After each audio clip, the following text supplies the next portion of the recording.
Bismillahirrahmanirrahim. Nahmaduhu wa nusalli ala rasulihil karim, amma ba'd. Insyaallah pada kesempatan ini kita akan melanjutkan kembali pembacaan kitab Ihya Ulumuddin, masih melanjutkan tentang amal-amal batinnya Al-Quran. Kita telah sampai kepada perkataan fal yanzur, hendaknya berfikir.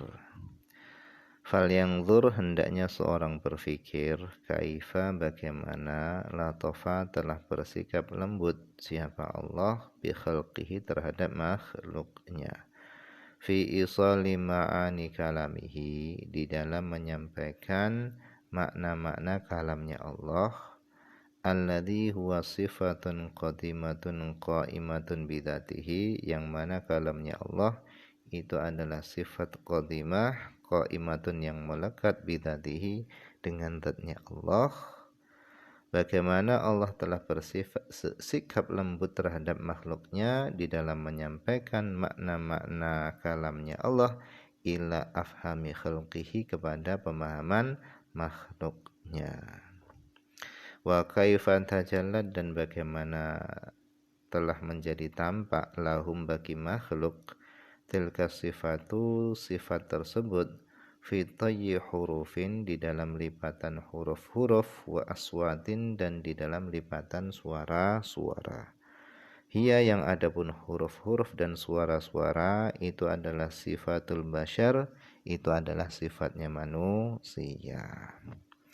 Jadi kalam Allah itu adalah sifatun qadimatun qaimatun bidatihi, sifat yang qadimah, yang melekat pada zatnya Allah, bila sautin wala huruf, tanpa ada suara dan huruf. Karena kalau kalam Allah itu ada suara dan hurufnya, itu berarti sama dengan kalamnya makhluk. Jadi sebenarnya kalam Allah itu tidak ada suara dan hurufnya, tetapi bagaimana Allah jadikan kalamnya tadi di dalam lipatan suara dan huruf-huruf, sehingga para makhluk itu bisa membaca dan mendengarkan kalam Allah. Id, karena ya'jizu, tidak akan mampu, al-basyaru, manusia, anil wusul, itu sampai, ila fahmi sifatillah, kepada memahami sifat-sifat Allah, ila, kecuali biwasilati sifati nafsihi, kecuali dengan melalui perantara sifat-sifatnya manusia itu sendiri.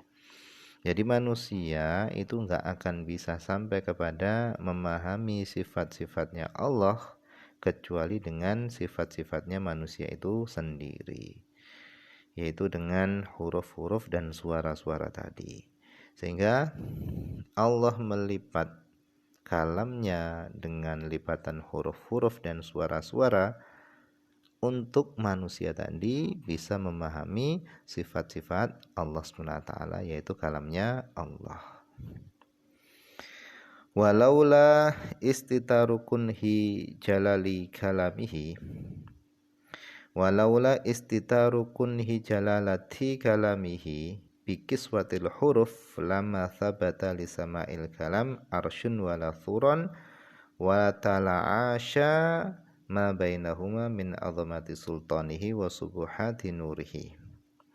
Walaula istitarukunhi jalalati kalamihi bikiswatil huruf, kalau seandainya bukan karena tertutupnya hakikat keagungan kalamnya Allah, bikiswatil huruf, dengan kiswah huruf, lama sabata, niscaya tidak akan tetap, lisama'il kalam, untuk mendengarkan kalamnya Allah, niscaya tidak akan tetap, arsyun, arsy, wala thuron, dan bumi, wala talasya, dan niscaya akan hancur, ma bainahuma, apa-apa yang ada di antara keduanya, antara arsy dan bumi tadi, min azamati sultanihi, disebabkan keagungan kebesarannya Allah, kalamnya Allah, wa subuhati nurihi, dan kesucian-kesucian cahayanya Allah. Jadi kalau seandainya bukan karena tertutupnya hakikat keagungan Allah, keagungan kalamnya Allah dengan kiswah huruf, niscaya akan hancurlah arsy dan bumi dan apa-apa yang ada di antara keduanya. Allah SWT berfirman dalam Quran, "Lau anzalna hadzal Qur'ana 'ala jabalil la ra'aitahu khashi'an mutasaddian min khasyiatillah." Seandainya kami turunkan ini Al-Qur'an di atas gunung, niscaya gunung akan hancur sehancur-hancurnya disebabkan takut kepada Allah Subhanahu wa taala. Jadi menutupnya Allah akan hakikat keagungan kalamnya ini juga termasuk rahmat Allah, sehingga Al-Quran itu bisa kita baca dengan mudah, bisa kita pahami dan yang lain-lainnya.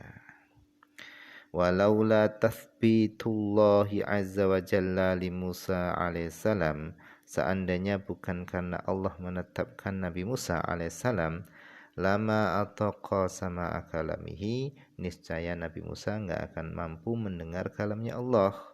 Kama lam yutik, sebagaimana tidak mampu al-jabalu gunung mabati'a tajallihi pada permulaan menampakkannya Allah. Haitsu saradakan, di mana gunung tadi menjadi hancur sehancur-hancurnya. Jadi mampunya Nabi Musa mendengar kepada kalamnya Allah secara langsung itu karena Allah menetapkan Nabi Musa, Allah memberikan kekuatan kepada Nabi Musa supaya Nabi Musa mampu mendengar kalamnya Allah SWT. Kalau seandainya bukan karena ditetapkannya Allah SWT, Nabi Musa diberi kekuatan oleh Allah SWT, niscaya Nabi Musa enggak akan mampu mendengarkan kalamnya Allah SWT, sebagaimana enggak mampunya gunung kepada tajallinya Allah.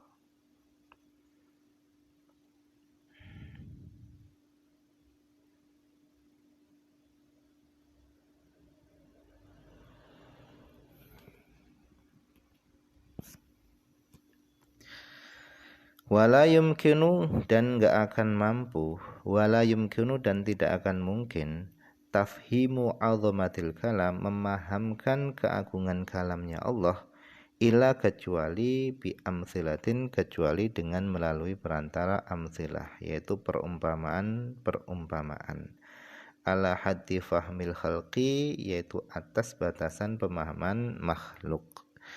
Jadi keagungan kalam Allah itu tidak mungkin bisa dipahami kecuali dengan perumpamaan ala haddi fahmil khalqi, yaitu sesuai dengan batasan pemahaman makhluk. Walihada, oleh karenanya Abbara ba'dul arifin, telah mengungkapkan ba'dul arifin, sebagian arifin, orang-orang yang kenal dengan Allah, anhu, tentang kalam Allah. Faqal, ba'dul arifin mengatakan, inna kulla harfin, sesungguhnya setiap satu huruf, min kalamillah, dari kalam Allah, fil lauhil, di lauhil mahfud, itu a'zamu, lebih agung, min jabali qafin, daripada jabal qaf. Jadi kata ba'dul arifin, sesungguhnya setiap huruf dari kalam Allah yang berada di lauhil mahfuz itu lebih agung daripada jabal qaf.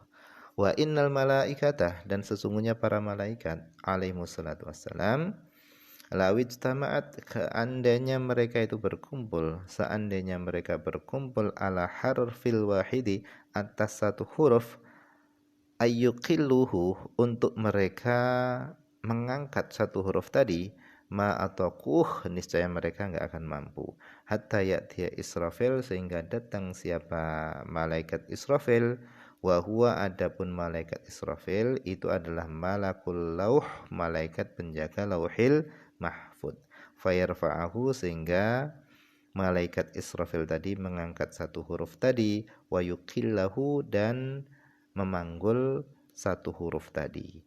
Itu pun biidznillah dengan izin Allah, wa rahmatihi dan dengan rahmat Allah. La biquwatihi bukan dengan kekuatannya Israfil, wa taqatihi dan bukan juga dengan kemampuannya Israfil. Walakin Allah azza wa jalla akan tapi Allah SWT tawaqahu memberikan kekuatan kepada malaikat Israfil dzalika kepada mengangkat dan memanggul tadi. Wasta'malahu dan Allah menggunakan malaikat Israfil tadi bihi dengan mengangkat dan memanggul tadi. Jadi perkataannya sebagian arifin ini menunjukkan betapa besarnya keagungan kalam Allah. Sehingga kalau seandainya para malaikat itu berkumpul untuk mengangkat satu huruf saja dari kalam Allah, niscaya mereka nggak akan mampu. Dan yang mampu adalah malaikat Israfil. Itu pun karena Allah memberikan kemampuan kepada malaikat Israfil, bukan kekuatannya dan kemampuannya malaikat Israfil. Nah, mungkin ini saja dulu yang bisa dibaca pada kesempatan ini. Semoga ada manfaatnya.